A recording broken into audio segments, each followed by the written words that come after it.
प्रतिदिन लक्ष लक्ष लोक गोटे स्थान रु अन्य स्थान को यात्रा करिथांती। एथिपाई सेमानंकु टिकेट काटी टंका मध्य देबाकू पड़ी थाए। मात्र एमिति एक ट्रेन विषय रे जानिछंती कि जेउथिरे मागणारे यात्रा करी हुए।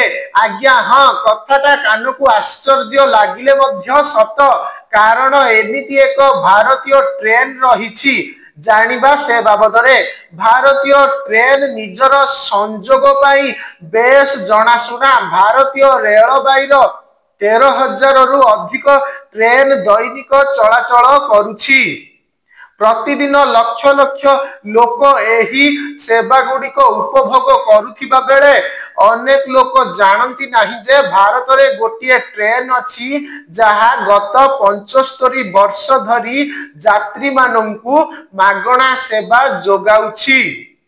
एही ट्रेन रो यात्रा समस्त यात्री को पाई संपूर्ण मागणा। साधारणतः ट्रेन रे यात्रा करिबा समय रे भारतीय रेलबाई रु ऑनलाइन किंबा ऑफलाइन टिकेट किनिबाकू पड़ी थाए, किंतु एही गोटे ट्रेन पाई आपनकू टिकेट किनिबार आवश्यकता नाही। 75 वर्ष धरी सेवा करि आसुथिबा भाक्रा नंगल ट्रेन हिमाचल प्रदेश रो नंगल पंजाब एवं भाक्रा मध्य रे 13 किलोमीटर यात्रा करि थाए। एहा सुंदर सतलेज नदी एवं शिवलिक पहाड़ देई जाई थाए। एही ट्रेन प्रथमे श्रमिक मानंकु भाक्रा नंगल डैम निर्माण पाई जोगाण पाई व्यवहृत होइथिला। एहा 1948 रु कार्यक्षम होइछि। काहीकि मागणा एही ट्रेन रो यात्रा। एही ट्रेन को उत्तराधिकारी सम्मान रे निया जाइछि। एहा केवल परिवहन माध्यम ठारू अधिक प्रतिनिधित्व करे, कारण एहा इतिहास एवं परंपरार जीवंत अंश अटे।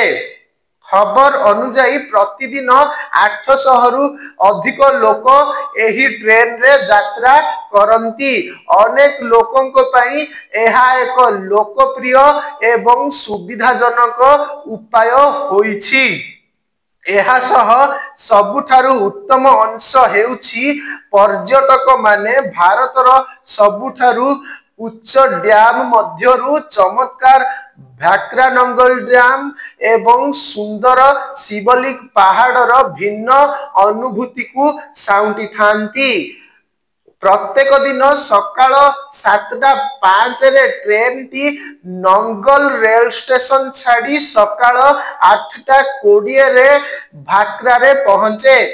एहा नंगल रु अपराह्न 3टा समय रे प्रत्यावर्तन करे। भाक्रा रे यात्री मानंकु अपराह्न 4टा रे छाड़ी थाए।